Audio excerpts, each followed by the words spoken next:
তো আজকে আমরা গেট নিয়ে কথা বলবো। তো এইচএসসিতে গেট দিয়ে প্রশ্ন সবসময় আসে, এবারও আসবে, তাতে কোনো ভুল নাই। এটা যারা এইচএসসি 27 অথবা 28 আসো, তো তাদের সবার জন্য এটি ইম্পর্টেন্ট। তো গেট কি? গেট হলো দুই বা ততোধিক ইনপুটকে একটিমাত্র আউটপুটের মাধ্যমে প্রকাশ করাটাকে গেট বলে। এখন গেট 0 এবং 1 ছাড়া আর কিছুই নিতে পারে না।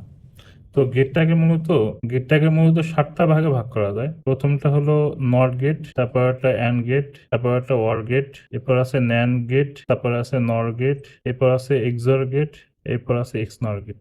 1টা 2টা 3টা 4টা 5টা 6টা 7টা। এই 7টা গেট দিয়ে মূলত বড় বড় যে গেটগুলো এগুলো তৈরি করা হয়। যেমন আমাদের বিভিন্ন ধরনের সমীকরণ সলভ করতেও এই গেটগুলো সব কাজে লাগবে। কিংবা অ্যাডার রেজিস্টারের মতো জিনিসগুলোও সলভ করতে এই জিনিসগুলো কাজে লাগে, বা ইনকোডার ডিকোডার করতে গেলেও এই জিনিসগুলো, মানে এইখান থেকে কিছু জিনিস কাজে লাগে। তো এই জিনিসগুলো ইম্পর্ট্যান্ট, এইগুলোই মূলত হচ্ছে গেটের মেইন বেসিক। তো এই যে নট গেট, অ্যান্ড গেট এবং অর গেট, এই তিনটাকে বলা হয় মৌলিক গেট। তারপরে ন্যান্ড গেট এবং নর গেটকে বলা হয় ইউনিভার্সাল গেট। Universal gate. আর এক্সর এবং এক্সনরকে বলা হয় এক্সক্লুসিভ গেট। ইউনিভার্সাল গেটের সব থেকে বড় যে বৈশিষ্ট্য সেটা হলো ইউনিভার্সাল গেট দিয়ে মৌলিক গেট তৈরি করা যায়। তো এখন নট গেট আসলে কি? নট গেটটা হলো আমাদের যে ইনপুট থাকবে সেই ইনপুটের উল্টা মান দেবে, অর্থাৎ 0 থাকলে 1 হবে এবং 1 থাকলে 0 হবে। তো নট গেটটাকে মূলত আঁকে এইভাবে। প্রথমে এই যে মাঝখানে এই পাশে থাকে ইনপুট, ইনপুটের মান যদি এখানে 0 দিই, এইখানে 0 না দিয়ে একটা কাজ করি, এটা একটা নাম দিই, এ নাম দিই, তাহলে এই পাশে আমি আউটপুট পাবো এ ড্যাশ। সত্যক সারণীর মাধ্যমে আঁকলে জিনিসটা আসে এইভাবে, এইখানে এ এবং এইখানে এ ড্যাশ। তাহলে এইখানে 0 দিলে এখানে 1 হয়, অর্থাৎ ইনপুট 0 দিলে আউটপুট 1 হয়, ইনপুট 1 দিলে আউটপুট 0 হয়। এরপর থাকে অ্যান্ড গেট। অ্যান্ড গেটের কাজ হচ্ছে যদি অ্যান্ড গেটের দুইটা ইনপুটের মানই যদি 1 হয় তাহলে আউটপুট 1 হয়, আর দুইটা ইনপুটের মানের মধ্যে যদি একটাও যদি ইনপুট 0 থাকে তাহলে আউটপুট 0 হয়। তাইলে আমরা যদি মানে অ্যান্ড গেটটা যদি লিখি, অ্যান্ড গেট যদি আমরা আউটপুট এক্স ইকুয়াল টু আমি লিখতে পারি এ ডট বি আকারে। তো এই চিত্রটা দাঁড়ায় এইভাবে। তার মানে আমার যদি দুইটা ইনপুট যদি এ এবং বি হয় তাহলে তার আউটপুট হয় এ ডট বি। আর তার সত্যক সারণী এরকম, এখানে ইনপুট এ নিলাম, বি নিলাম এবং X equal to A dot B লিখলাম আউটপুট। এবং আগে বলছি গেট কিন্তু 0 এবং 1 এর সমন্বয়ে গঠিত হতো। তার মানে যদি একটু দেখি প্রত্যেকটা ইনপুট সে কিন্তু দুইটা করে মানে আউটপুট জেনারেট করতে পারে। মানে আমি যদি বলি এ কিন্তু দুইটা নিতে পারে, 0 নিতে পারে, 1ও নিতে পারে। আর বিও কিন্তু ঠিক তাই, এও নিতে পারে, 0 নিতে পারবে, 1ও নিতে পারবে। তাহলে মোটমাট কিন্তু আমার 4টা হয়। তো 4টা হওয়ার ফলে আমাদের এখানে 4টা ঘর আঁকতে হবে, 1 2। এখন এইখানে লেখার বেশ কিছু নিয়ম আছে। প্রথমে যে কাজটা করা হয়, মানে যে ঘর থাকবে তার অর্ধেক 1 আর অর্ধেক 0। আর এইখানে মানে যদি আমার দুইটা 1 থাকে তাহলে পরবর্তী ঘরে একটা 1 একটা 0, একটা 1 একটা 0। এবং যে কথা বলছিলাম যে অ্যান্ড গেটের ক্ষেত্রে দুইটা ইনপুটের মান 1 হলে আউটপুট 1 হয়, বাদ বাকি সকল ক্ষেত্রে 0। এরপর থাকে অর গেট। অর গেটের ক্ষেত্রে দুইটা ইনপুটের মধ্যে যে কোনো একটা ইনপুটের মান 1 হলেই আউটপুটের মান 1 হয়। সেক্ষেত্রে আমার এক্স ইকুয়াল টু আমরা সমীকরণ লিখতে পারি এ প্লাস বি আকারে। তাহলে এর চিত্রটা হয় অনেকটা এরকম। যেহেতু এখানে দুইটা ইনপুট আছে তো তার মানে এখানে ঘর হবে 4টা, দুইটা 1 দুইটা 0, একটা 1 একটা 0, একটা 1 একটা 0। এবং যেহেতু বলছিলাম কি যে যোগের ক্ষেত্রে যদি কোনো ইনপুটের মান 1 হয় তাহলে ওইটাকে আমরা 1 হিসাবে লিখতে পারি। যেমন এখানে 1 1 আছে তাহলে 1 1 0 হইলে 1 0 1 হইলে 1 0 0 হইলে 0। এটা অনেকে আসলে বুঝতে চায় না, একটু ব্যাপারটা একটু বলা দরকার। সেটা হলো বাইনারিতে কিন্তু 1 এবং 1কে যোগ করলে হয় 10, কিন্তু গেটের ক্ষেত্রে 1 এবং 1কে যোগ করলে কিন্তু একই হয়। এটা হচ্ছে বাইনারির যোগ, আর এটা কিন্তু হচ্ছে গেটের। দুইটা কিন্তু আলাদা। আরেকটা কথা সেটা হলো একটা কমন সেন্সের ব্যাপার। কমন সেন্সটা কি, যদি আমরা একের সাথে একটা যদি গুণ করি তাহলে কিন্তু আমাদের 1 আসে, আবার একের সাথে যদি 0 এর গুণ করি তাহলে 0, আবার যদি 0 এর সাথে যদি 1 করি তাহলে 0, 0 এর সাথে 0 এর গুণ করলে কিন্তু 0 আসে। অনুরূপভাবে আমি যদি একের সাথে যদি 1 যোগ করি গেটের ক্ষেত্রে কিন্তু 1, একের সাথে 0 এর যোগ করলে 1, 0 এর সাথে 1কে যোগ করলেও 1, 0 এর সাথে 0কে যোগ করলেও কিন্তু 0। সো এটা কিন্তু মানে মুখস্থ করতে হবে না, জাস্ট বোঝার বিষয়। এরপরে যেটা থাকে সেটা হলো কি বলা হয়, ন্যান্ড গেট।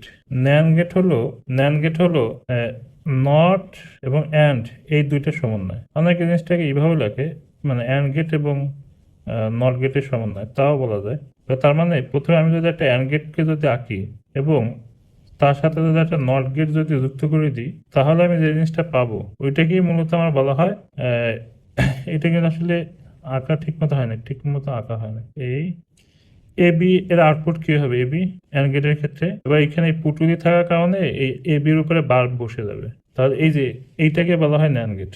এটাকে সংক্ষেপেও আঁকা যায়, সংক্ষেপে এইভাবে লেখা যায়। এখানে কিন্তু একটা পুটুলি আছে। তাহলে এর কি বলে সত্যক সারণ হবে এরকম, প্রথমে এর জন্য একটা, বি এর জন্য একটা, প্রথমে এখানে লিখলাম এ, এখানে লিখলাম বি, এটা হচ্ছে এ বি, আর এটা হচ্ছে এ বি বার। ঘর চারটা, 1 1 0 0 1 0 1 0। তাহলে অ্যান্ড গেটের ক্ষেত্রে কি জানি, যদি কোনো দুইটা ইনপুটের মান 1 হলে 1, বাদ বাকি সকল ক্ষেত্রে 0। এবং এই এ বির উপরে বার থাকা মানে হচ্ছে এই এ বি আমরা যে আউটপুটটা পাইছি সেটাকে উল্টে দিতে হবে। 1 থাকলে 0 হবে, 0 থাকলে 1। এবার থাকে নর গেট। নর গেটের ক্ষেত্রে ওয়ার গেটের সাথে নট যুক্ত করতে হবে। তো ওয়ার গেটটা যদি এরকম হয় তাহলে এটার সাথে আমরা একটা নট যুক্ত করি। তো তাহলে এটা যদি এ প্লাস বি হয় তাহলে এটা হবে এ প্লাস বি তার উপরে বার। এটাকে সংক্ষেপে লেখা যায় এইভাবে। এখানে কিন্তু একটা পুটুলি আছে, ঠিক আছে। তাহলে এটা যে সত্যক সারণ, এটা কিন্তু হয় এরকম, এটা এর জন্য, এটা বি এর জন্য, এটা এ প্লাস বি, তারপর এটা এ plus B bar, A B, A plus B, A plus B তার বার। তাহলে দুইটা 1 দুইটা 0, একটা 1 একটা 0, একটা 1 একটা 0। তাহলে OR গেটের ক্ষেত্রে দুটি ইনপুটে যে কোনো একটা ইনপুটের মান 1 হলে আমরা আউটপুটে 1 লিখতে পারি। আর এই এ প্লাস বি কে উল্টে দিলে আমরা যেটা পাবো সেটাই নর গেট। এরপরে থাকে এক্সঅর গেট। এক্সঅর গেট হলো, এটাকে বলা হয় এক্সক্লুসিভ গেট। এই এক্সঅর গেটটাকে লেখা হয় এ, এই এক্সঅর বি। এটা হলো এ প্লাসের মধ্যে গোলটাকে বলা হয় এক্সঅর। এর মানে কি বলা হয়, এটাকে ফুল ফর্মে এইভাবে লেখা হয় এ dash B plus A B dash আকারে। তাহলে আমরা যদি তার চিত্র আঁকি, প্রথমে আমি এ লিখলাম, এটা হলো এ, তার এ ড্যাশ লিখতে হবে। এ ড্যাশ মানে কি, যে এর উল্টা, মানে নট গেট হইলে উল্টা হয়। তো আমার এখানে একটা নট গেট দিয়ে দিলাম, তারপর আবার বি লিখলাম, বি এর উল্টা হচ্ছে হলো বি ড্যাশ। তাহলে আমার এ ড্যাশ বি মানে এ ড্যাশ এবং বি এই দুইটার মধ্যে গুণ সম্পর্ক। তাহলে এই যে এ ড্যাশ এসে বি, এদের মধ্যে গুণ সম্পর্ক, তো আমাদের ডি আকারে। আবার এ বি ড্যাশ এসে হলো এ, এসে হলো বি ড্যাশ, এদের মধ্যে গুণ সম্পর্ক। তাহলে এটা হচ্ছে এ ড্যাশ বি, এটা হচ্ছে এ বি ড্যাশ। এবার এই যে দুইটা এদের মধ্যে আবার যোগ সম্পর্ক, তো তার মানে অর গেট। এটা হয়ে গেল A dash A B plus A B dash. এটাকে সংক্ষেপে আঁকলে এইভাবে আঁকাবে। এই কি বলে, অনেক সময় দেয় যে মৌলিক গেট ব্যবহার করে এক্সঅর গেট আঁকো, তখন এই চিত্র আঁকতে হবে। এটা হচ্ছে মৌলিক গেটের ক্ষেত্রে। এই সত্যক সময়টা কেমন হয়, আমার যেহেতু X equal to A dash B plus A B dash, এটাকে মাথায় রাখতে হবে।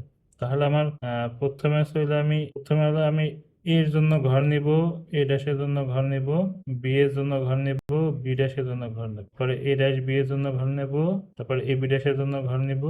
তারপরে দেখি তো, তার মানে এটা হচ্ছে এ, এটা এ ড্যাশ, এটা বি, এটা বি ড্যাশ, এটা এ ড্যাশ বি, এটা এ বি ড্যাশ, আর তারপরটা হচ্ছে X equal to A dash B plus A B dash, চারটা করে।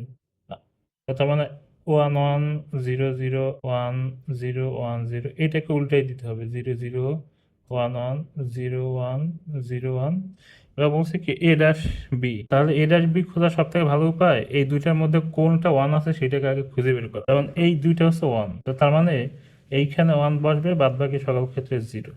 আবার এ বি ড্যাশের ক্ষেত্রে একই জিনিস খুঁজতে হবে, এ বি ড্যাশ, তো তার মানে এখানে এইখানে একটা 1 আছে আর এইখানে একটা 1 আছে, তার মানে এইখানে 1, বাদ বাকি সকল ক্ষেত্রে 0। তাহলে এই জিনিসটাকে লেখা যায় এইভাবে যে 0 0 0 1 1 আসলে থাকে এক্স নর গেট। এক্স নর গেট হলো এক্সঅর গেটের উল্টা, অর্থাৎ এক্স ইকুয়াল টু যদি আমরা এ এক্সঅর যদি বি লিখি, তাহলে তার উপরে যদি আমরা বার চিহ্ন দিয়ে দিই তাহলে এটা এক্স নর গেট হয়ে যায়। তো তার মানে এ dash B plus A B dash তার উপরে বার হবে।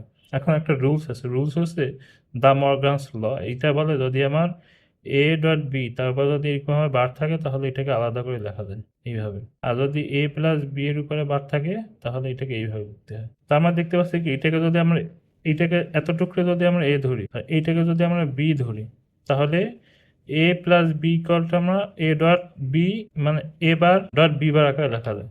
তো তার মানে এই ফুলটা হচ্ছে আমার এ এইখানে, তার মানে হচ্ছে যে এ তার উপরে বার ইন্টু বি তার উপরে বার। আবার যদি দেখতে পাই যে এবার এইটা এ এইটা বি গুণ সম্পর্ক, তো তার মানে এটা হচ্ছে এবার যোগ আকারে লেখা যায়। তাহলে জিনিসটাকে লিখলে এইভাবে আসে। তো যদি কোনো একটা ইনপুটের উপরে দুইটা বার থাকে বা কোনো একটা অক্ষরের উপরে যদি আমার দুইটা বার থাকে, তাহলে ওইটাকে শুধু এ আকারে লেখা যায়। মানে যদি এমন হয় যে ওয়ানের উপরে দুইটা বার, এর মানে কি?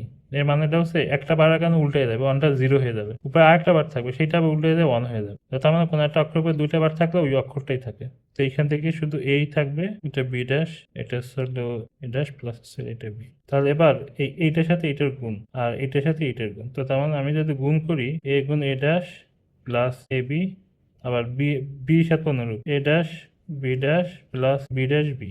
এখন দুইটা জিনিস মানে এ ড্যাশ, আমরা যদি এর মান যদি ওয়ান ধরি তাহলে এটা সমান জিরো, তাহলে এটা কিন্তু জিরো আসে। আবার বি ড্যাশের ক্ষেত্রে কিন্তু ঠিক একই, যদি বি এর মান যদি জিরো ধরি তাহলে বি ড্যাশের মান ওয়ান, তাতেও জিরো আসে। তার মানে এই দুইটা কিন্তু জিরো, তাহলে বাকি থাকে এ B plus A dash B dash. তো এখন যদি আমি চিত্র যদি আঁকি, চিত্র তারা এরকম যে X equal to A B plus A dash B dash. তাহলে এস হলো এ, এটা হচ্ছে এ ড্যাশ, এটা হচ্ছে বি, এটা হচ্ছে বি ড্যাশ। তাহলে এ এইখানে এটা আঁকা ভুল হয়ে গেছে একটু, এইভাবে দিয়ে এই দিয়ে দিচ্ছি এ ড্যাশ, তাহলে বি, এটার সাথে এটা নট বি যাতে যুক্ত করে দিই, তাহলে এটা বি ড্যাশ। তাহলে এ বি, তাহলে এ কোথায়? এ হচ্ছে আমার এস হলে বি, আর এ ড্যাশ বি ড্যাশ, তাহলে আমার এটা হচ্ছে এ ড্যাশ, এটা হচ্ছে বি ড্যাশ। এবার এই দুইটার মধ্যে আবার যোগ সম্পর্ক, তাহলে এই ড্যাশ দিচ্ছে এ B plus A dash B dash. তো আজকে এতটুকু, এরপরে এর আরো গভীর কোনো কিছু নিয়ে আসবো। ধন্যবাদ, সবাই সাথে থাকবেন।